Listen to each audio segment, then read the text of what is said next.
نحمده ونستعينه ونستغفره ونعوذ بالله من شرور أنفسنا ومن سيئات أعمالنا من يهده الله فلا مضل له ومن يضلل فلا هادي له ونشهد أن لا إله إلا الله لا رازق إلا الله ولا خالق إلا الله ونشهد أن سيدنا وسندنا وحبيبنا وحبيب ربنا وطبيبنا وطبيب قلوبنا ومولانا محمدا عبده ورسوله صلى الله تعالى عليه وعلى آله وأصحابه وبارك وسلم تسليما كثيرا كثيرا أما بعد فأعوذ بالله من الشيطان الرجيم بسم الله الرحمن الرحيم لن ينال الله لحومها ولا دماؤها ولكن يناله التقوى منكم كذلك سخرها لكم لتكبروا الله على ما هداكم وبشر المحسنين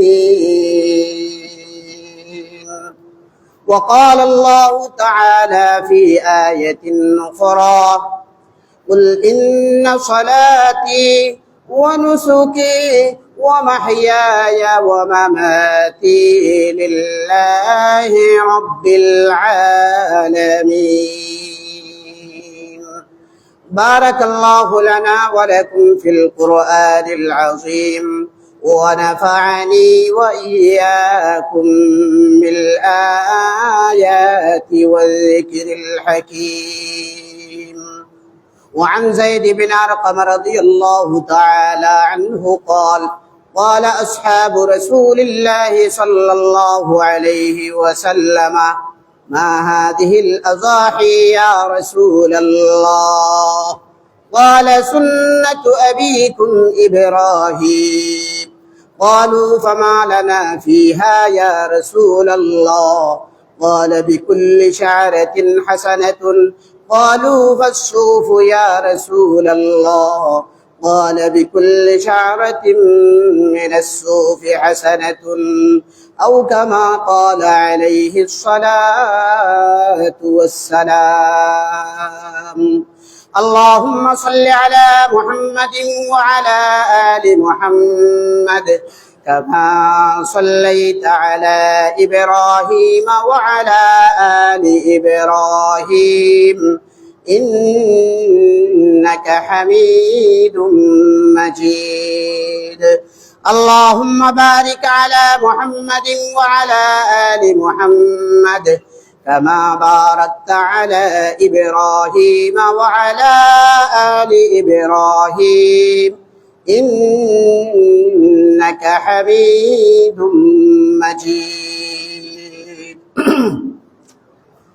সম্মানিত মুসল্লিয়ান কিরাম ব্রাদারান ইসলাম মহান রব্বুল আলামিনের দরবারে অগণিত অসংখ্য শুকর যে রব্বুল আলামিন আমাকে আপনাদেরকে দুনিয়ার জায়জামেলা ব্যস্ততা থেকে অবসর করে আল্লাহর ঘর মসজিদে পবিত্র জুমার দিন জুমার সালাত আদায় করার জন্য মসজিদে আসার বসার কথা বলার কথা শোনার সুযোগ করে দিয়েছেন তৌফিক দিয়েছেন সেই রব্বুল আলামিনের দরবারে আমরা শুকর আদায় করি আলহামদুলিল্লাহ আলহামদুলিল্লাহ ব্রাদারান ইসলাম জিলহজ মাস চলমান আগামী বৃহস্পতিবার আমাদের মুসলমান জাতির ঈদের দিন খুশির দিন ঈদুল আজহা এই ঈদ সম্পর্কে বা কুরবানি সম্পর্কে আমরা বিগত 2 জুমা থেকে ধারাবাহিক আলোচনা করতেছিলাম। বিগত 2 জুমায় আমরা কুরবানির ইতিহাস আলোচনা করেছি। বিগত জুমার আগের জুমায় আদম আলাইহিস সালামের কুরবানির ঘটনা, তার পুত্রদের, যেটি কোরআনের মধ্যে আছে, আমরা বলেছিলাম।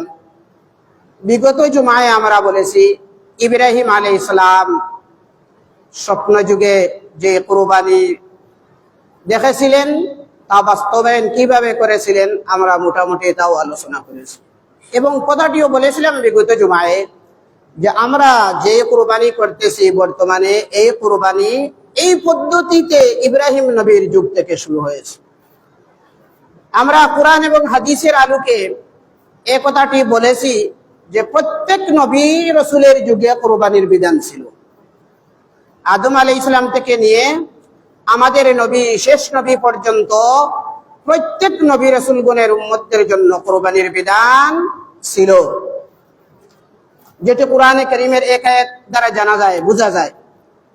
قال الله تبارك وتعالى ولكل أمة جعلنا منسكا ليذكروا اسم الله।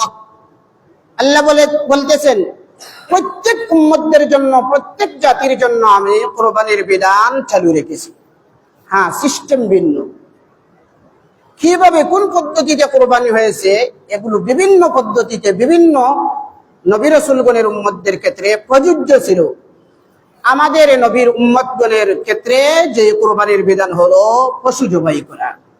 এই কুরবানি আমরা বিগত জুমায় আলোচনা করেছিলাম ইতিহাস সম্পর্কে, আর বলেছিলাম আজকে আমরা জাসলি আর ইতিহাস না বলে কুরবানির মাসলা মাসাইল আলোচনা করব।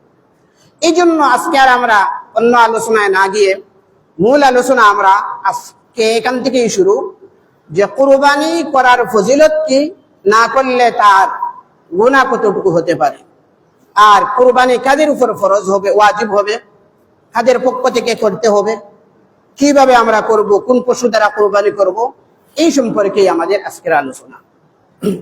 যদি রব্বুল আলামিনের তৌফিক হয় তাহলে আমরা কোরআন এবং হাদিসের আলোকে এই আলোচনাগুলো করব, আমরা শুনবো মন দিয়ে। কুরবানির যেই শব্দটি, এটি আমি বিগত জুমায় আলোচনা করেছি, তার এই শব্দের অর্থ হলো উৎসর্গ করা। কি উৎসর্গ করা?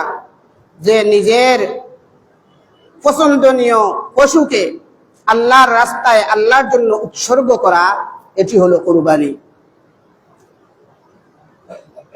এই কুরবানির কথা কোরআনে কারীমের এক আয়াতের মধ্যে আল্লাহই আদেশ দিচ্ছেন, যে আয়াতটি আমরা সবাই জানি, সূরা কাউসারের এক আয়াত, ফাসাল্লি লিরাব্বিকা ওয়ানহার ইন্না শানিআকা হুয়াল আবতার। ফাসাল্লি লিরাব্বিকা ওয়ানহার, সূরা কাউসারের 2 নম্বর আয়াতের মধ্যে আল্লাহ বলতেছেন, তার অর্থ হলো, হে নবী, ফাসাল্লি লিরাব্বিকা, আপনার রবের জন্য আপনি নামাজ পড়ুন, ওয়ানহার, এবং আপনার রবের জন্য আপনি কুরবানি করুন। তাহলে কুরবানির বিধান স্বয়ং আল্লাহ দিতেছেন, রাসূলকে দিচ্ছেন, যে হে রাসূল, আপনি নামাজ এবং কুরবানি আপনার রবের জন্য করুন। তাহলে কুরবানির কথা স্বয়ং আল্লাহর আদেশ, কুরবানি করার কথা এটি স্বয়ং আল্লাহর আদেশ, আল্লাহ আদেশ দিয়েছেন। রাসূলকে আদেশ দেওয়া মানে রাসূলের উম্মতের জন্যই এই হুকুম প্রযোজ্য। তাহলে আমরা জানতে পারলাম সূরা কাউসারের 2 নম্বর আয়াতের মধ্যে কুরবানির কথা আছে। আয়াতটি কি আমরা সবাই জানি, ফাসাল্লি লিরাব্বিকা ওয়ানহার। এই সূরা আমরা সবাই পড়তে পারি, এই জন্য আজকে এই আয়াতটির অর্থ আমরা জেনে নেই। ফাসাল্লি, সাল্লি অর্থ হলো আপনি নামাজ পড়ুন, রব্বিকা লিরাব্বিকা, আপনার রবের জন্য, ওয়ানহার, এবং আপনি কুরবানি করুন। অর্থ দাঁড়ায় সমষ্টিগতভাবে আপনার রবের জন্য আপনি কুরবানি করুন এবং নামাজ পড়ুন। তাহলে কুরবানির কথা কোরআনে কারীমের আয়াত দ্বারা আমরা জানতে পারলাম। এই কুরবানি রাসূল করিম সাল্লাল্লাহু আলাইহি ওয়াসাল্লাম মদিনায় হিজরত করে যাওয়ার পর প্রায় 100 বছরই নবীজি কুরবানি করেছেন। বুখারী এবং মুসলিম শরীফের মধ্যে আছে বর্ণনা, আন্নান নবী সাল্লাল্লাহু আলাইহি ওয়াসাল্লাম যাহা বিকাবশাইন আমলাহাইনে আকরানাইনে, নবীজি দুটি দুম্বা কুরবানি করেছিলেন, শিংওয়ালা মোটা তাজা দুটি দুম্বা কুরবানি করেছিলেন। তাহলে রসুল কুরবানি করেছেন, সাহাবায়ে কেরাম কুরবানি করেছেন। সাহাবায়ে কেরাম রসুলকে প্রশ্ন করলেন, ওগো আল্লাহর রসুল, এই যে আমরা পশু জবাই করি, কুরবানি করি, এটা কি? عن زيد بن أرقم رضي الله تعالى عنه قال قال أصحاب رسول الله صلى الله عليه وسلم ما هذه الأضاحي يا رسول الله। সাহাবায়ে কেরাম প্রশ্ন করলেন, ও আল্লাহর রাসূল, এই যে কুরবানি করি আমরা, এটি কি, কিভাবে আসলো, কার তরিকা? قال سنة أبيكم إبراهيم। আল্লাহর রাসূল বললেন, তোমাদের পিতা, মুসলিম জাতির পিতা ইব্রাহিম আলাইহিস সালামের সুন্নাত, তার থেকে এই তরিকা এসেছে। এবার সাহাবায়ে কেরাম প্রশ্ন করলেন, ক্বালু ফামা লানা ফিহা ইয়া রাসূলুল্লাহ। ওগো আল্লাহর রাসূল, এই কুরবানি করার মধ্যে আমাদের জন্য কি ফায়দা আছে, কি ফজিলত আছে, কতটুকু সওয়াব আছে? আল্লাহর রাসূল বললেন, বিকুল্লি শারাতিন হাসানাতুন, প্রত্যেক পশমে তোমাদেরকে সওয়াব দেওয়া হবে। সুবহানাল্লাহ বলবেন। মানে একটা পশুর মধ্যে যত পশম আছে, চুল আছে, কত চুল আছে কেউ গুনতে পারবে না। এক একটা পশমের বিনিময়ে এক একটা সওয়াব দেওয়া হবে। তাহলে বকরি, গরু, উট এগুলোর পশম ধরে নেওয়া যায় অগণিত অসংখ্য, বিদায় সওয়াবও দেওয়া হবে অগণিত অসংখ্য। এটি মুসনাদে আহমদ বিন হাম্বল শরীফ, মুসনাদে আহমদের হাদিস এবং ইবনে মাজাহ শরীফের হাদিস। তাহলে এই হাদিস দ্বারা কুরবানির ফজিলত জানা গেল। আবার মুসনাদে আহমদের মধ্যে আরেকটি বর্ণনা এসেছে, قال رسول الله صلى الله عليه وسلم من وجد ساعة ولم يضحي فلا يقربن مصلانا أو كما قال عليه الصلاة والسلام। আল্লাহর রাসূল বলতেছেন, যেই ব্যক্তি কুরবানি দেওয়ার সামর্থ্য ছিল তা সত্ত্বেও কুরবানি দিল না, সে যেন আমার ঈদগাহে না আসে। মানে ঈদের দিন, ঈদের নামাজ পড়ার জন্য রাসূল বলতেছেন, সে যেন আমার ঈদগাহে না আসে। কত বড় কথা! কুরবানি দেওয়ার সামর্থ্য থাকা সত্ত্বেও কুরবানি দিল না, রাসূল বলতেছেন এই ব্যক্তি আমার ঈদগাহে না আসে। রাসূল হলেন রাহমাতুল লিল আলামিন, দয়াবান, মেহেরবান। ওই রাসূল বলতেছেন, সামর্থ্য থাকা সত্ত্বেও কুরবানি যে দিল না, সে ঈদগাহে আসুক না, আসার কোনো প্রয়োজন নেই। কত বড় সত্য কথা বলেছে। এই জন্য এই হাদিস দ্বারা বোঝা যায়, কুরবানি ওয়াজিব হওয়া সত্ত্বেও কেউ কুরবানি দিল না, কঠিন গুনাহগার হবে, কঠিন শাস্তির সম্মুখীন হবে। বিদায় এই হাদিসগুলো দ্বারা আমরা জানতে পারলাম কুরবানি করা ওয়াজিব। এটি যাদের উপর ওয়াজিব হয়, নিসাব পরিমাণ মালের মালিক হয়, তাদের উপর ওয়াজিব হওয়া সত্ত্বেও কেউ যদি কুরবানি করে না, তাহলে কঠিন গুনাহগার হবে, কঠিন শাস্তির সম্মুখীন হবে। তাহলে আমরা মোটামুটি কোরআন এবং হাদিস দ্বারা জানতে পারলাম কোরআনে কুরবানি করার কথা আল্লাহ বলেছেন, রাসূল বলেছেন। এবার আসুন, এই কুরবানি কাদের উপর ওয়াজিব হবে? যে কোনো মুসলমানের উপর ওয়াজিব হবে না, কিছু শর্ত আছে। এখন আমরা জানবো যে কাদের উপর কুরবানি করা ওয়াজিব। এক নম্বর শর্ত হলো মুসলমান হতে হবে। অমুসলিম কারো উপর কুরবানি করা ওয়াজিব নয়। কুরবানি এটি মুসলমানদের শিআরে ইসলাম, মৌলিক বিধান, ইউনিফর্ম যেই বিধানগুলো আছে তার মধ্য থেকে একটি হলো কুরবানি। মুসলমানদের ঐতিহ্য, মুসলমানদের কৃষ্টি কালচার। এই কুরবানি কোনো অমুসলিমরা করে না। এই কুরবানি দেখার জন্য কোনো অমুসলিম আসেনি। কিন্তু মুসলমান পূজা দেখার জন্য যায় না? যায়। বলবে ধর্ম যার যার, উৎসব সবার। নাউজুবিল্লাহ, কুফরির স্লোগান। ধর্ম যার যার, উৎসব সবার, এটা হতে পারে না। ধর্ম যার যার, উৎসব তার। মানে ধর্ম যার, উৎসব তার। আমাদের ধর্ম হচ্ছে ইসলাম ধর্ম। ইসলাম ধর্মের বিধান হলো ঈদুল আজহায় কুরবানি করা। আমরা এই কুরবানি করব। কোন অমুসলিম কুরবানি করে না। অমুসলিমরা কুরবানি দেখার জন্য আসে না, কুরবানির গোশত খাওয়ার জন্য আসে না। তাহলে আপনি আমি মুসলমান হয়ে আমাদের সন্তানগুলো, আমাদের ভাই ব্রাদার গুলো কিভাবে পূজা দেখার জন্য যায়, পূজার উৎসব পালন করার জন্য যায়? কপাল পুরা মুসলমান, হতভাগা মুসলমান, এরা এগুলো বুঝে না। যে পূজা হলো শিরিক, সবচেয়ে বড় গুনাহ হলো পূজা। আল্লাহর সাথে শিরিক করা হয় যেখানে, সেখানে যাওয়া মানে সেটাকে সাপোর্ট করা, সমর্থন করা। এই পূজাকে শুভেচ্ছা জানানো মানে তাকে আপনি স্বাগত জানাচ্ছেন, শিরিক কাজকে আপনি সাপোর্ট করতেছেন, শিরিক কাজকে আপনি প্রমোট করতেছেন। আপনার তো ঈমান চলে যাওয়ার আশঙ্কা। আপনি এটা নিয়ে আবার বড়াই করতেছেন আর ফেসবুকে পোস্ট বমি করতেছেন, আরে শারদীয় শুভেচ্ছা জানাচ্ছেন আর এটাকে গর্ব করে বলতেছেন আর আপনি ভিডিও করতেছেন। এগুলো হারাম।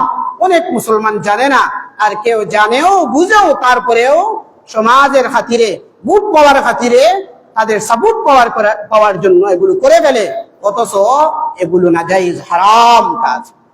এখান থেকেই বুঝেন না কেন আপনার আমার উৎসব কুরবানি দেখার জন্য, কুরবানি করার জন্য কোনো অমুসলিমের পক্ষ থেকে সাপোর্ট পাওয়া যায় না, তারা সমর্থন জানায় না।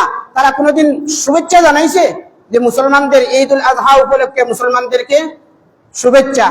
কোন অমুসলিমদের পক্ষ থেকে পোস্টার দেখছেন আপনারা? আমি তো দেখিনি। কিন্তু মুসলমানরা কেন এগুলো জানায়? এই জন্য এটা হলো মুসলমানদের ইউনিফর্ম কুরবানি করা। বলছিলাম যে কুরবানি এটি 1 নম্বর শর্ত হলো মুসলমানদের উপর ওয়াজিব হয়। 2 নম্বর শর্ত হলো মুসলমান হওয়ার পর যদি প্রাপ্তবয়স্ক হয়। 3 নম্বর শর্ত হলো সুস্থ মস্তিষ্কের অধিকারী হয়। 4 নম্বর শর্ত হলো যদি মুকিম হয়, অর্থাৎ মুসাফির না হয়। 5 নম্বর শর্ত হলো যদি স্বাধীন ব্যক্তি হয়, গোলামবাদী না হয়, এটির প্রচলন বর্তমানে নেই। 6 নম্বর শর্ত হলো এই শর্তগুলোর সাথে যদি ব্যক্তি নিসাব পরিমাণ মালের মালিক হয়, তাহলে তার উপর কুরবানি ওয়াজিব হবে। কি বললাম? 1 নম্বরে মুসলমান হতে হবে কুরবানি ওয়াজিব হওয়ার জন্য। 2 নম্বর শর্ত হলো প্রাপ্তবয়স্কের অধিকারী হতে হবে। নাবালিগ ও প্রাপ্তবয়স্কদের উপর কুরবানি ওয়াজিব হবে না, নিসাব পরিমাণ মালের মালিক হলেও। এই জন্য 2 নম্বর শর্ত বললাম প্রাপ্তবয়স্ক হতে হবে। 3 নম্বর শর্ত বললাম সুস্থ মস্তিষ্কের অধিকারী হতে হবে। পাগল ব্যক্তি যদি নিসাব পরিমাণ মালের মালিক হয়, তার উপর কুরবানি ওয়াজিব হবে না। এই জন্য 3 নম্বর শর্ত হলো সুস্থ মস্তিষ্কের অধিকারী হতে হবে। 4 নম্বর শর্ত হলো মুকিম হতে হবে, মুসাফিরদের উপর কুরবানি ওয়াজিব নয়। 5 নম্বর শর্ত হলো স্বাধীন ব্যক্তি হবে, গোলামবাদী হলে তার উপর কুরবানি ওয়াজিব নয়। এই 5 শর্ত কারো ক্ষেত্রে যদি পাওয়া যায়, সাথে সাথে সেই ব্যক্তি নিসাব পরিমাণ মালের মালিক হয়, তাহলে কুরবানি ওয়াজিব হবে। তাহলে নিসাব পরিমাণ মালের মালিক হয়। নিসাব কতটুকু? 7.5 তোলা সোনা, 7.5 বড়ি বা 7.5 তোলা সোনার মালিক হয়, অথবা 52.5 তোলা রূপার মালিক হয়, অথবা কিছু সোনা আছে কিছু রূপা আছে, এই সোনা রূপা এড করে 52.5 তোলা রূপার সমমূল্যের হয়ে যায়, অথবা কারো কাছে কিছু সোনা কিছু রূপা কিছু টাকা আছে, সবগুলো এড করে 52.5 তোলা রূপার সমমূল্যের হয়ে যায়, তাহলে কুরবানি ওয়াজিব হবে। অথবা ধরেন কারো কাছে সোনাও নাই রূপাও নাই, শুধুমাত্র টাকা আছে। এই টাকা যদি 52.5 তোলা রূপার দাম যত হয়, পরিমাণ মূল্যের টাকা আপনার কাছে আছে, কোন দিন? ঈদ উল আজহা মানে জিলহজ মাসের 10, 11, 12 এই 3 দিনের, জিলহজ মাসের 10 তারিখের শুভে সাদিক থেকে নিয়ে 12 তারিখের সূর্যাস্ত পর্যন্ত এই 10, 11, 12 3 দিন এবং রাত্রের ভিতরে আপনি যদি 52.5 তোলা রূপার সমপরিমাণ মালের মালিক হন বা টাকার মালিক হন, যেই মাল এবং টাকা আপনার দৈনন্দিন প্রয়োজনের চেয়ে অতিরিক্ত থাকে, তাহলে আপনার উপর কুরবানি ওয়াজিব হবে। 52.5 তোলা রূপার দাম উঠে নামে। বর্তমান বাজারজাত অনুযায়ী আপনি দেখবেন, তালাশ করে যা হয় তাই। কেউ বলতেছেন 1,80,000, কেউ 2 লক্ষ, 2.5 লক্ষ। রূপার মধ্যেও বেশ কম আছে।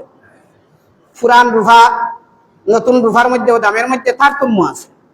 আমরা সহজে বলবো, যখন যেই সময়ে 52.5 তোলা রূপার সমপরিমাণ টাকা বা এমন কোন মাল আছে যেই মালটি আপনার কাছে এক্সেস অতিরিক্ত, তাহলে আপনার উপর কুরবানি ওয়াজিব হবে।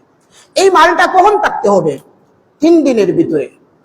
3 দিন, জিলহজ মাসের 10, 11, 12 এই 3 দিনের ভিতরে কুরবানি করা যায়। এই জন্য এই 3 দিনের ভিতরে কেউ যদি নিসাব পরিমাণ মালের মালিক হয়, তাহলে তার উপর কুরবানি করা ওয়াজিব হবে। এই 3 দিনের ভিতরে যে কোনো এক সময় যদি এই নিসাব পরিমাণ মালের মালিক হয়, তাহলে তার উপর কুরবানি ওয়াজিব। এবার এই ক্ষেত্রে আমাদের সাধারণত মহিলাদের কি তাকে সোনা থাকে, তাহলে 7.5 ভরি সোনা যদি হয় তাহলে মহিলাদের পক্ষ থেকেও কোরবানি করতে বলতে পারেন, হুজুর এই সোনাটা তো মহিলা ইউজ করে, ব্যবহার করে, ব্যবহারের জন্য হোক আর এমনিতেই রাখা হোক, যে কোনো কারণে 7.5 তোলা সোনা বা 52.5 তোলা রূপা যদি থাকে তাহলে কোরবানি করা ওয়াজিব হবে। টাকা পয়সার ক্ষেত্রে শুধুমাত্র 52.5 তোলা রূপার হিসাব হবে। এবার আসুন, কিছু মাল আছে আপনার অতিরিক্ত, টাকা তো আছেই, টাকা ছাড়া আরো অতিরিক্ত মালের হিসাব হবে। ধরেন আপনার 10 বিঘা জমিন আছে, এই 10 বিঘা জমিন 5 বিঘা জমিন দ্বারা আপনার বছরের খোরাক হয়ে যায়, খালি হয়ে যায়, আর বাকি 5 বিঘার দান আপনার অতিরিক্ত, এগুলো বছরের মধ্যে প্রয়োজন হয় না, তাহলে এই 5 বিঘা জমির মূল্য যদি 52.5 তোলা রূপার সমপরিমাণ হয়ে যায় তাহলে এটাকেও আপনার জাকাতের কুরবানির নেসাবের মধ্যে হিসাব করতে হবে। ঘরের মধ্যে অনেক কাপড় আছে, অনেক আসবাব আছে, বাসনপত্র যেগুলো প্রয়োজন হয় না, অতিরিক্ত রেখে দিয়েছেন, এগুলো অতিরিক্ত গুলো হিসাব করে যদি 52.5 তোলা রূপার সমপরিমাণ মূল্যের হয়ে যায়, এটাও আপনার কুরবানির নেসাবের মধ্যে হিসাব করতে হবে। এই জন্য বললাম, কুরবানি এবং সাদাকাতুল ফিতর এই নিসাবগুলোর মধ্যে আপনার প্রয়োজনের চেয়ে অতিরিক্ত 52.5 তোলা রূপার সমপরিমাণ মাল, যেগুলো আপনার দৈনন্দিন প্রয়োজনের মধ্যে শামিল নয়, এগুলো হিসাব করতে হবে। এই হিসাব আমরা কম বেশ সবাই জানি, অনেকের অনেক টাকা পয়সা আছে, এজন্য কুরবানি দেওয়ার চেষ্টা করবেন। তবে হ্যাঁ, এই নেশাব পরিমাণ মাল ঋণ মুক্ত হতে হবে। ধরেন আপনার কাছে আছে 3 লক্ষ টাকা, 3 লক্ষ টাকা থাকলে কুরবানি ওয়াজিব হয়ে যায়, কিন্তু আপনি ঋণ আছেন 2 লক্ষ টাকা, তাহলে 2 লক্ষ মাইনাস করলে 1 লক্ষ থাকে, 1 লক্ষ দ্বারা কি হয় না, নেশাব হয় না, কুরবানি ওয়াজিব হবে না। কুরবানি ওয়াজিব নয়, কিন্তু কেউ তা সত্ত্বেও যদি কুরবানি দিয়ে দেয় কুরবানি হবে, এটা ভিন্ন কথা, সামনে বলবো। তাহলে নেশাব পরিমাণ মালের মালিক থাকা সত্ত্বেও আপনার ঋণ আছে, ঋণ পরিশোধ করলে যদি অবশিষ্ট মাল নেশাব পরিমাণ সমপরিমাণ হয় না, কুরবানি ওয়াজিব হবে না, কিন্তু নেশাব পরিমাণ সমপরিমাণ হয়, কুরবানি ওয়াজিব হবে। ধরেন 5 লক্ষ টাকার মালিক আপনি, 2 লক্ষ টাকা আপনার ঋণ আছে, 5 লক্ষ থেকে 2 লক্ষ ঋণ পরিশোধ করলে অবশিষ্ট কত লক্ষ থাকে? 3 লক্ষ। এই 3 লক্ষ টাকা থাকলে নেশাব পরিমাণ হয়ে যায়, বিদায় আপনার উপর কুরবানি ওয়াজিব। এই জন্য এটা ডালাও ভাবে বলা যাবে না যে ঋণ থাকলে কুরবানি ওয়াজিব হয় না, এটা স্বাভাবিক ভাবে নয়। এখানে শর্ত আছে, যে টাকা বা জিনিসের মালিক আছেন, এটা দ্বারা যদি ঋণ পরিশোধ করার পরে কি থাকে না, নেশাব পরিমাণ মালের মালিক থাকেন না, তাহলে কুরবানি ওয়াজিব হবে না। আর ঋণ পরিশোধ করার পর যদি নেশাব পরিমাণ মালের মালিক থাকেন তাহলে কুরবানি ওয়াজিব হবে। এই ক্ষেত্রে আমরা যৌথ ফ্যামিলি যেগুলো আছে, যৌথ বুঝেননি, 3 ভাই একসাথে আয় রোজগার করতেছেন, এখানে একসাথে তারা আসতেছে, 3 জনের পক্ষ থেকে একজন কুরবানি দিলে হবে কি হবে না? না, এই ক্ষেত্রে দেখতে হবে যে 3 জন রুজি করতেছে, আয় উপার্জন করতেছে, 3 জনের কাছে এমন কিছু টাকা আছে যে 3 জন যদি নেশাব পরিমাণ মালের মালিক হয় তাহলে 3 ব্যক্তির পক্ষ থেকে কুরবানি করতে হবে। অথবা 3 ভাই উত্তরাধিকার সূত্রে কিছু জমির মালিক হয়েছে, বাড়ির মালিক হয়েছে, গাড়ির মালিক হয়েছে, তাদের মাল এখনো বন্টন করা হয় নাই, যৌথভাবে রয়ে গেছে পিতার ইন্তেকালের পরে। এই মালগুলো যদি দেখা যায় বন্টন করলে প্রত্যেকের ভাগে এমন মাল পড়ে যেই মাল নেশাব পরিমাণ মালের সমপর্যায়ে হয়ে যায়, তাহলে প্রত্যেকের পক্ষ থেকে কুরবানি করা ওয়াজিব হবে। তাহলে যৌথ ফ্যামিলি হলে দেখতে হবে সবাই যদি নেশাব পরিমাণ মালের মালিক হন তাহলে প্রত্যেকের পক্ষ থেকে কুরবানি করতে হবে, 1 জন 2 জনের পক্ষ থেকে কুরবানি করলে ওয়াজিব হবে। নেশাব পরিমাণ মালের মালিক কিন্তু সন্তান নাবালিগ কখনো হয়, পিতা মারা গেছেন, সন্তান উত্তরাধিকার সূত্রে মালের মালিক হয়ে গেছে, কিন্তু নেশাব পরিমাণ হওয়া সত্ত্বেও নাবালিগ হওয়ার কারণে তার মাল থেকে কুরবানি করা ওয়াজিব নয়। এমনি ভাবে প্রাপ্তবয়স্ক একজন মানুষ নেশাব পরিমাণ মালের মালিক কিন্তু পাগল হয়ে গেছে, সুস্থ মস্তিষ্কের অধিকারী নয়, তার মাল থেকেও কুরবানি করা ওয়াজিব নয়। এবার আমরা জানলাম যে নেশাব পরিমাণ মালের মালিক হইলে কোরবানি করা ওয়াজিব হয় কোন 3 দিন? জিলহজ মাসের 10, 11, 12 এই 3 দিনের ভিতরে যে কোনো সময় কেউ নেশাব পরিমাণ মালের মালিক হলে তার উপর কোরবানি করা ওয়াজিব হবে। এখন একজন ব্যক্তি নেশাব পরিমাণ মালের মালিক নয়, তার উপর কোরবানি ওয়াজিব নয়, সে যদি ইচ্ছা করে কোরবানি দেওয়ার, তাহলে কোরবানি দেওয়া যাবে নি? বলে হ্যাঁ যাবে, কোনো অসুবিধা নেই। অনেক গরিব মানুষ আছে নেশাব পরিমাণ মালের মালিক নয়, বা মালিক হইলেও তার ঋণ আছে, ঋণ পরিশোধ করলে আর নেশাব পরিমাণ থাকবে না। অনেক গরিব মানুষ আছে ইচ্ছা করে, শখ করে, আগ্রহের সাথে কোরবানি দেয়, কোরবানি হবে, কোনো অসুবিধা নেই। গরিব মানুষ যার উপর কোরবানি ওয়াজিব নয়, সেও কোরবানি দিলে কোরবানি হবে, এবং কোরবানির যে ফজিলত আর সওয়াব আছে এটাও সে অর্জন করবে, পাবে। এই জন্য গরিব মানুষও কোরবানি দিতে পারেন, যদি আপনার সামর্থ্য থাকে তাহলে স্বেচ্ছায় দিতে পারেন, কোনো অসুবিধা নেই। কোরবানি আমরা কোন কোন জানোয়ার দ্বারা দিব এটা আমরা জানলাম, যে ধনী মানুষও কোরবানি দিতে পারেন, তাদের উপর ওয়াজিব নেশাব পরিমাণ মালের মালিক হইলে। গরিব মানুষ যাদের উপর কোরবানি ওয়াজিব নয়, নেশাব পরিমাণ মালের মালিক নয়, তারা চাইলেও কোরবানি দিতে পারে। এবার কোন কোন পশু দ্বারা কোরবানি করা যায়? এই ক্ষেত্রে বিধান হলো, উট দ্বারা কোরবানি করা যায়, গরু দ্বারা করা যায়, মহিষ দ্বারা করা যায়, বেড়া, ছাগল, দুম্বা এগুলো দ্বারা করা যায়। কি বললাম? উট, গরু, মহিষ, বেড়া, ছাগল, দুম্বা। উট, গরু, মহিষ, বেড়া, ছাগল, দুম্বা 6টা। এই 6টি প্রাণী দ্বারা কোরবানি করা যায়। এগুলো গৃহপালিত হতে হবে, শর্ত হলো গৃহপালিত হতে হবে। এগুলো জঙ্গলি জানোয়ার হলে হবে না। গৃহপালিত পশু উট, গরু, মহিষ, বেড়া, ছাগল, দুম্বা এই পশুগুলো দ্বারা কোরবানি করা যায়। এগুলোর মধ্যে থেকে যে কোনো একটি দিয়ে কোরবানি করতে হবে, শর্ত হলো এগুলো গৃহপালিত হতে হবে। এবার এগুলোর বয়স কতটুকু হতে হবে? আচ্ছা, এগুলো ছাড়া আর কোনো কিছু দিয়ে কোরবানি করা যায় না। মুরগ দিয়ে কোরবানি করা যাবে না। আমি যে 6টি জানোয়ারের কথা বললাম, এর মধ্যে মুরগ আছে, হাঁস আছে, পাখি আছে, এগুলো নেই। আমি শুনেছি গ্রাম্য মানুষের কথা, আমার বাড়িতেই অনেক আগে শুনেছি যে মহিলারা, এরা তো সহজ সরল মানুষ হয়, বলতেছেন কোরবানি তো আমরা দিতে পারবো না, গরিব মানুষ, তাহলে অন্তত একটা মুরগ জবাই করার দরকার, একটা পশু এই দিনে জবাই করার দরকার। এটা ভুল ধারণা। যারা কোরবানি দিতেছেন না, তারা যে একটা মুরগ জবাই করতে হবে বা একটা হাঁস জবাই করতে হবে, এটা ভুল ধারণা। এখানে কোনো জবাই করার প্রয়োজন নেই। হ্যাঁ, এমনি নিজে খাওয়ার জন্য যে কোনো দিন জবাই করা যায়, এই জন্য ঈদের দিনও মুরগ জবাই করতে পারে, হাঁস করতে পারে, এটা ভিন্ন কথা।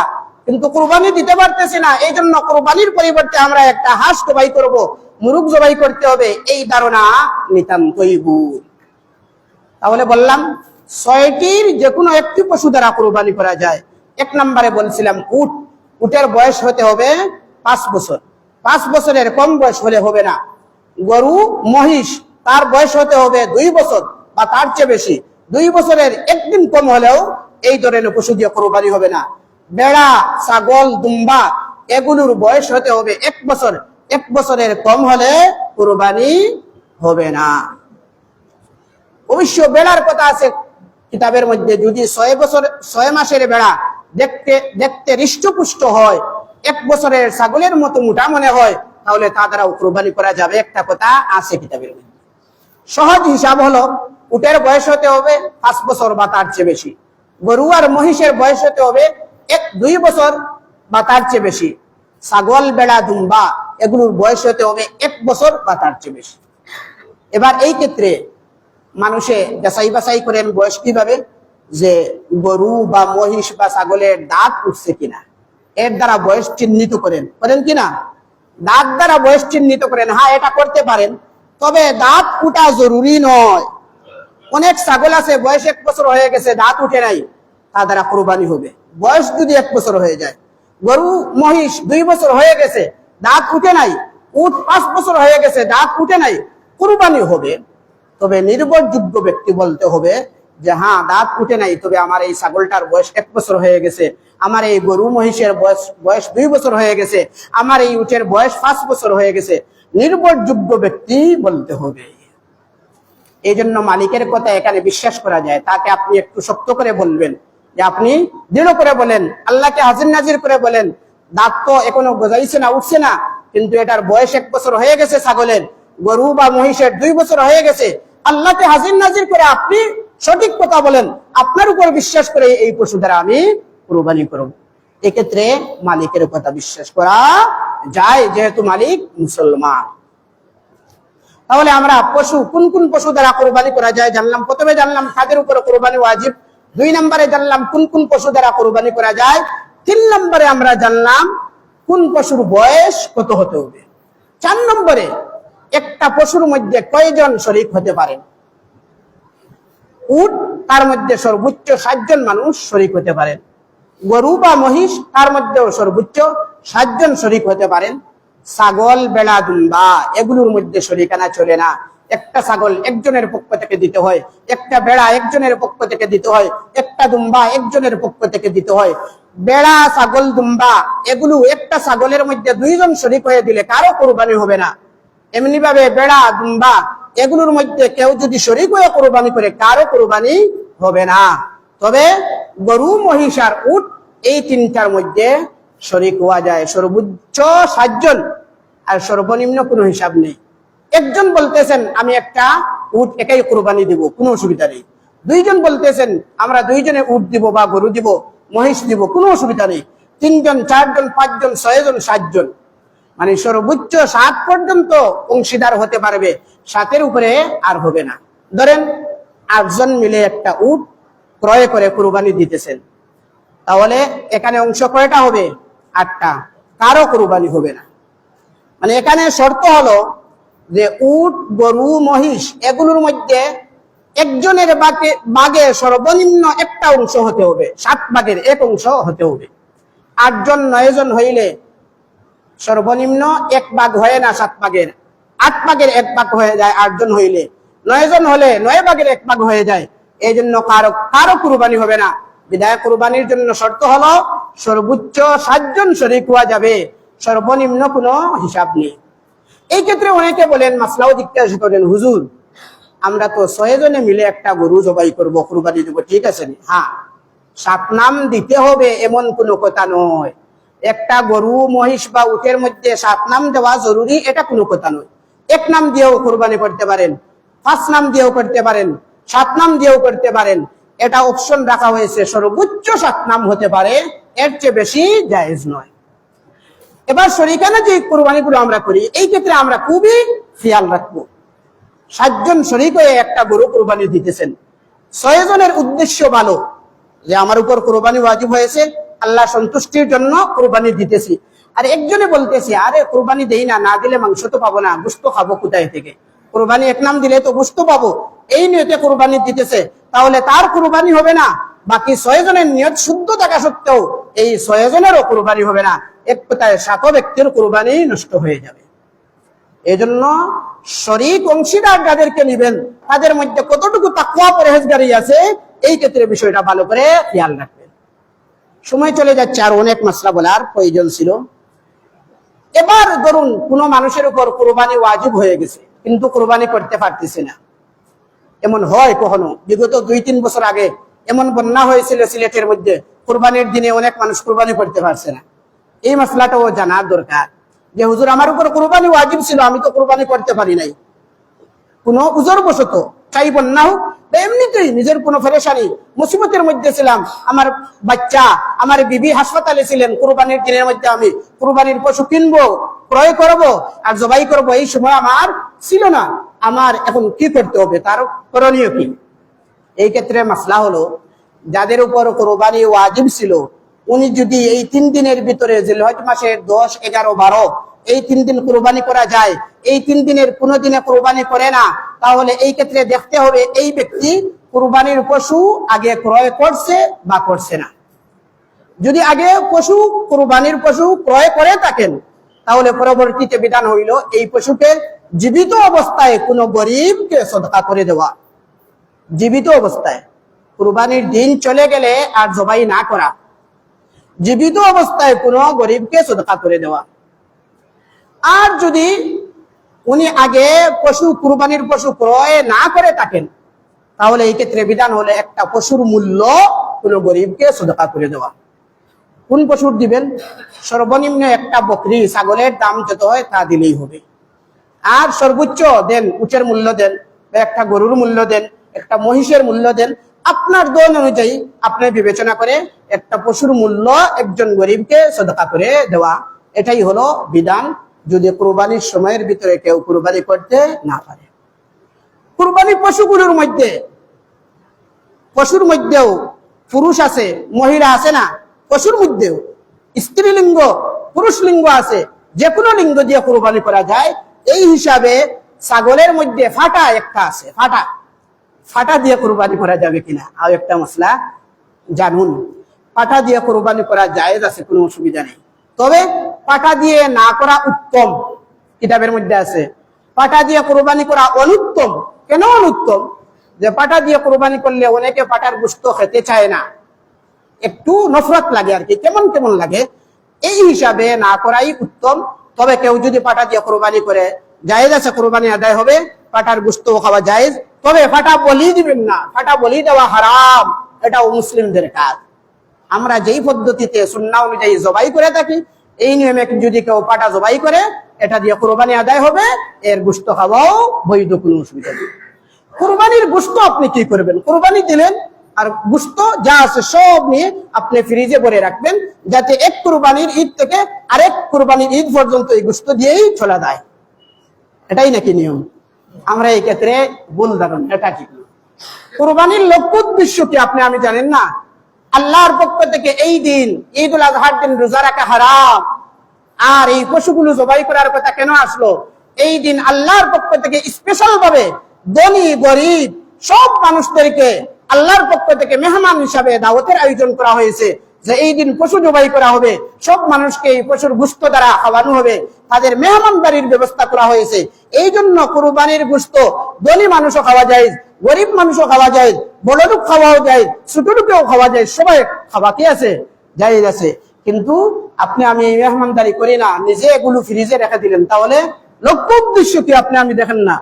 কোরআনে কারীমের সূরাতুল হজের 62 নম্বর আয়াতের মধ্যে আল্লাহ বলতেছেন, লান ইয়ানালাল্লাহা লুহুমুহা ওয়ালা দিমাউহা ওয়ালাকিন ইয়ানালুহুত তাকওয়া মিনকুম। সূরা হজের 37 নম্বর আয়াত, 62 নয়, 37 নম্বর আয়াতের মধ্যে আল্লাহ বলতেছেন, তোমরা যে পশুগুলো জবাই করো, এগুলোর রক্ত গোশত আল্লাহর কাছে পৌঁছে না, তাকওয়া আল্লাহর কাছে পৌঁছে। ওয়ালাকিন ইয়ানালুহুত তাকওয়া মিনকুম। তাকওয়া মানে আল্লাহর ভয়। আল্লাহ দেখতেছেন কিসের জন্য তুমি কুরবানি করতেছো। কোরআনে কারীমের সূরাতুল আনআমের 162 নম্বর আয়াতের মধ্যে আল্লাহ বলতেছেন নবীকে উদ্দেশ্য করে, কুল ইন্না সলাতি ওয়া নুসুকি ওয়া মাহইয়ায়া ওয়া মামাতি লিল্লাহি রাব্বিল আলামিন। হে নবী আপনি বলুন, ইন্না সলাতি নিশ্চয় আমার নামাজ, ওয়া নুসুকি আমার কুরবানি, ওয়া মাহইয়ায়া আমার জীবন, ওয়া মামাতি আমার মরণ, সবগুলো লিল্লাহ আল্লাহর জন্য। সবগুলো কার জন্য? আল্লাহর জন্য। আল্লাহ তার রাসূলকে শিক্ষা দিচ্ছেন, এর অর্থ হলো হে রাসূল আপনার উম্মতকে শিক্ষা দেন কুরবানি নামাজ সবগুলো যেন আল্লাহর জন্য হয়। ব্রাদারানে ইসলাম, আপনি আমি যদি কুরবানি আল্লাহর জন্য করে থাকি, তাহলে কুরবানির গোশত নিজে খাবেন, আত্মীয় স্বজনদেরকেও খাওয়াইবেন।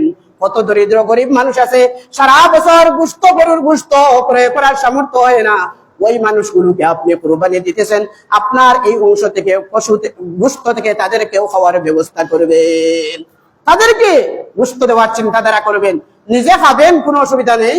কিন্তু এতিম হতদরিদ্র মানুষ আছে, অনেক মানুষ আছে আপনার বাসায় গোশতের জন্য যায় না, কিন্তু কুরবানি দিতেছে না, মধ্যবিত্ত লোক, লজ্জা শরম করে কারো কাছে বলে না, কিন্তু আপনি তাদের খোঁজ খবর নিতেছেন না, যারা আপনার বাসার সামনে দৌড়ায় তাদেরকে দিতেছেন। অনেক মানুষ আছে না, লজ্জায় কাউকে বলবে না, কিন্তু কুরবানি দিতে পারতেছে না। আপনি লিস্ট করেন আপনার আশপাশ কারা আছে, কোন সমস্ত মানুষ আছে কুরবানি দিতেছে না, তাদের বাসায় গোশত পৌঁছান না, এগুলো করতে পারেন না, এগুলোর মধ্যে অনেক সওয়াব বেশি। শেষ কথা, আরো 2-4 মিনিট আজকে নিয়ে নেই। এই কুরবানির লক্ষ্য উদ্দেশ্য যেটি বললাম তাকওয়া হাসিল করা, এটা আমরা অনেকে বুঝি না। শুধু তো একটা পশু জবাই করলাম আর শেষ মনে করলাম। একটা পশুকে জবাই করা মানে কষ্ট দেওয়া। আল্লাহ বিধান কেন আমাদের জন্য চালু রাখলেন? হে আমার বান্দা বান্দীগণ, তোমরা ভালো করে বুঝো, একটা পশুকে আল্লাহর হুকুমের জন্য সন্তুষ্টির জন্য জবাই করা দেওয়া হচ্ছে। এর অর্থ হলো এই পশুর মধ্যে যত পশুত্বের খাসলত আছে এগুলো মানুষ বিসর্জন দিতে হবে। পশুত্বের খাসলত কি? গরু ছাগল তারা পর্দা করে না, উলঙ্গ অবস্থায় মানুষের সামনে থাকে, মানুষ যেন উলঙ্গ অবস্থায় কারো সামনে না আসে। গরু ছাগল অবাধে মানুষের সামনে যৌন কার্য সম্পাদন করতে পারে, মানুষ যেন এগুলো করতে পারে না। গরু ছাগল মা বাপ কাউকে চিনে না, নারী শিশু কাউকে চিনে না। কোনো মানুষ যেন নারী নির্যাতন করতে না পারে, কোনো মানুষ যেন শিশু দর্শন না করতে না পারে। এই সমস্ত পশুত্বের খাসলত মানুষের মধ্যে যেগুলো আছে, এই পশুত্বের খাসলত গুলো বিসর্জন দেওয়া, এটি হলো কোরবানির মূল লক্ষ্য উদ্দেশ্য। কোরবানির লক্ষ্য উদ্দেশ্য কি? পশুর মধ্যে যেই সমস্ত খাসলত আছে, আমরা বলি না এই মানুষটা হাইওয়ান জানোয়ারের মতো হয়ে গেছে, এই খাসলত গুলো কোনো মানুষের মধ্যে না থাকা আফসোসের বিষয়। আমরা এখন দেখি না যৌন কার্য প্রকাশ্যে করে গরু ছাগলের চেয়ে নিকৃষ্ট এই মানুষটা হয়ে গেছে। গরু ছাগল প্রকাশ্যে যৌন কার্য করে, তারাও প্রকাশ্যে যৌন কার্য করে, এরা গরু ছাগলের চেয়ে আরো নিকৃষ্ট। গরু ছাগল আরেকটা ছোট শিশুর উপর যৌন কার্য করতে পারে, যেই মানুষ আরেকজন শিশু দর্শন করে সেও গরু ছাগলের চেয়ে আরো নিকৃষ্ট। এই ঘটনাগুলো বর্তমানে ঘটতেছে না ঘটে না? এই তো 2-3-4 দিন আগে যে কি নামে একজন বাচ্চা মেয়ে রামিসা, কি বলবো ঘটনা, আফসোস লাগে, কষ্ট লাগে হৃদয়ে। 7 বছরের মেয়ে, তাকে দর্শন করা হয়, আর যেই পদ্ধতিতে যেই সিস্টেমে, কি বলবো। আর তোলা তাদের মা বাপ কি কষ্ট করতেছেন। এই কিছুদিন আগে আমাদের সিলেটে রুবেল ভাই, আপনারা ফাহিমা নামে একজন হয়েছিল, আরো 5-6 মাস আগে আসিয়া নামে একটা মেয়েকে তার দুলাভাই দর্শন করেছিল। এগুলোর বিচার কবে হবে আল্লাহই জানে। আমাদের জজ সাহেব এখানে আছেন, মনে কিছু নিবেন না, আপনারা দেশীয় আইনে বিচার করতেছেন করেন, আমরা কোনো আপত্তি নেই। কিন্তু আমরা চাই এই দর্শনগুলোর বিচার যদি এমন ভাবে হইতো যে 3 দিন 4 দিনের ভিতরে দ্রুত গতিতে বিচার কার্য সম্পাদন করে 2-4টি দর্শনের বিচার প্রকাশ্যে জনসম্মুখে হইতো, তাহলে অটোমেটিক্যালি এই সমস্ত দর্শন বন্ধ হয়ে যেত। এগুলোর বিচার তো হচ্ছে, হবে, আমরা দেশীয় আইনের প্রতি শ্রদ্ধাশীল, কিন্তু এগুলো দীর্ঘ সময় যাবার কারণে মানুষের অন্তরে আর বয় আসে না। দর্শনকারী সেও ভাবে, আরে দর্শন করার পরে গ্রেফতার হব, পুলিশ রিমান্ডে নিবে, কোর্টে উঠাইবে, 6 মাস 6 বছর যাবে, এরপরে যা হয় হবে। টাকা পয়সারও খেলা আছে, বা নেতার মাধ্যমে অনেক কিছু হবে, এগুলো পরবর্তী বিষয়। এজন্য উপস্থিত যা করার করে ফেলে। এই জন্য আমরা বলি কোরআন এবং হাদিসের ইসলামী শরিয়ার যেই বিধান হলো দর্শনকারীকে প্রকাশ্যে জনসম্মুখে শাস্তি দেওয়া, 2-1টি মাত্র এই হত্যা প্রকাশ্যে বিচার করেন, দেখবেন অটোমেটিক্যালি বাংলাদেশের পরিবেশ শান্ত হয়ে যাবে। কোন ব্যক্তি, কোন কুলাঙ্গার এই ধরনের শিশু দর্শনের দুঃসাহস করতে পারবে না। এই বিষয়টা ইসলামের বিধান সর্বক্ষেত্রে সবার জন্য প্রযোজ্য। শুধুমাত্র ইসলামের বিধান নবীর যুগে, সাহাবাদের যুগে ছিল তা নয়, নবীর যুগ থেকে কিয়ামত পর্যন্ত ইসলামের বিধান অল পৃথিবীর মুসলমানদের জন্য প্রযোজ্য। এগুলো সবাই মানতে হবে। এগুলোকে অস্বীকার করলে কাফির হয়ে যাবে, ফাসিক হয়ে যাবে, জালিম হয়ে যাবে। এই জন্য আমরা বললাম কুরবানির উদ্দেশ্য হলো তাকওয়া হাসিল করা। তাকওয়া মানে আল্লাহর ভয় অর্জন করা। তাহলে পশুর মধ্যে যেই খাসলত আছে, এই পশুত্বর খাসলত আমরা বিসর্জন দিব। পশুর মধ্যে খাসলত আছে শিশু দর্শন করা, পশুর মধ্যে খাসলত আছে নারী নির্যাতন করা, পশুর মধ্যে খাসলত আছে মানুষের সামনে প্রকাশ্যে যৌন কার্য সম্পাদন করা, যৌন কর্মী হিসাবে স্বীকৃতি নেওয়ার জন্য আন্দোলন করে মিছিল করে এরা গরু ছাগলের চেয়ে আরো নিকৃষ্ট। এই সমস্ত খাসলত গুলো বিসর্জন দেওয়াই হলো কুরবানির লক্ষ্য উদ্দেশ্য। আল্লাহ আমাদের সকলকে এই কুরবানির দ্বারা তাকওয়া হাসিল করার, আর পশুর মধ্যে যেই পশুত্ব খাসলত আছে এই খাসলত গুলো আমাদের সকল থেকে দূর করার তৌফিক দান করুন। আমরা সবাই বলি আমিন। ওয়া আখিরু দাওয়ানা আলহামদুলিল্লাহি রাব্বিল আলামিন।